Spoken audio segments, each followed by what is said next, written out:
All right, Virgo, welcome to your weekly horoscope for February 22nd through the 28th. My name is Athen.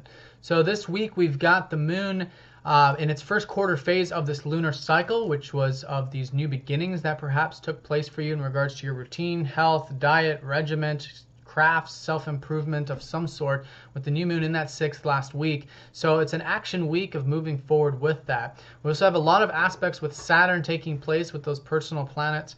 And so activating the mature, grounded approach for all of us, and for you it has to do with your third house of communication, thoughts, thinking, exchanges, learning, teaching, anything that you've been getting disciplined with in that sector since the tail end of last year. Now activated this week. So yeah, it starts on Sunday when we have Venus conjunct up to Mars, still continuing from last week in your seventh house, and this is going to be an ongoing theme into this week, which is this passion, this drive, this initiative with your relationships. You've had these two planets, which is about enjoying that action, enjoying that initiative with, in this case, relationships. Going through your seventh house. So there's this flow to it too, which is what you Virgos are attracted to in your relationships in general. And this is, of course, all relationships, but you like to go with the flow. It's something you value. And so here you're enjoying it, and perhaps you're doing it in your life, or perhaps you're connecting with others in this sort of Piscean way. But whatever it is, nice energy and enjoyment to be had with relationships in particular this week. Now on Monday, we've got that first quarter phase starting with the moon in Aries. And the sun's going to be squaring up to Saturn. Now this is the only challenging aspect this week, and so what we want to do with Saturn is we want to step into that grounded, mature role. And so again, it has to do with your communications, or perhaps your thinking patterns, anything that involves either your mind or communications here. And so when you step into that grounded approach, you're going to find that that square energy is not challenging at all. Actually, it's very constructive. And so it's constructive towards these new beginnings involving your sixth house. Again, the health, regiment, craft, developing skills at work, whatever it is, self-improvement and refinement in general. And you'll find that strengthening you is stepping into that mature, grounded approach with that third house. Now on Tuesday and Wednesday and the rest of the week, we have positive aspects also involving Saturn. Venus is going to be trining up to Saturn on Tuesday, Mars on Wednesday.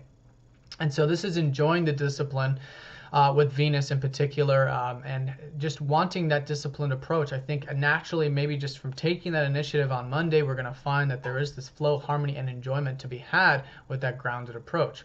And with Mars there, it can be a very productive week, actually, whether it's productive with those third house activities or with relationships. Could be another possibility, maybe working with others, clientele, partnerships, whatever it is. If it's not work related, then it's just your enjoyment of relationships and putting in that positive energy there, maybe doing something active with those in your life. Now also on Wednesday, we've got the sun conjuncting over Neptune in that sixth house. So you guys, with the health stuff, it's about going with the flow, right? You had Neptune in that sixth house, so you're riding the wave, you're just going with the flow here. And so with the sun, there's this awareness of this, and also this sort of selfless perspective of it, of just surrendering, and at least that's what we want to do with this type of energy. So it's overall very compassionate time too, also with relationships. But in terms of the health regimen, there could be some understanding, some things important to the maybe the importance of health when it comes to your spirituality and these kinds of things, or vice versa. All right. But in either case, a nice flow energy available in regards to those sixth house matters. Maybe it is the routine, maybe it is taking care of stuff, but it's tapping into that now moment, which is what Venus and Mars have also been showing us. Now on Wednesday as well, we got Mercury trining up to the North Node, which is this overall life path of you guys. Your North Node's transiting Virgo.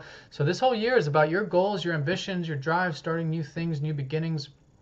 And with Mercury positively aspecting up to that, is probably coming from your communications, at least this week in particular, I mean. So Mercury recently went retrograde a couple weeks ago in your fifth, so you guys learned a lot perhaps about your self-expression, or perhaps about the joy and zest for life and the importance of those types of things, and or creativity, whatever it is. And so now those lessons you learned are helping you this week, essentially, around the middle part in particular. Now over the weekend, we've got the moon going into Gemini, which is your 10th house.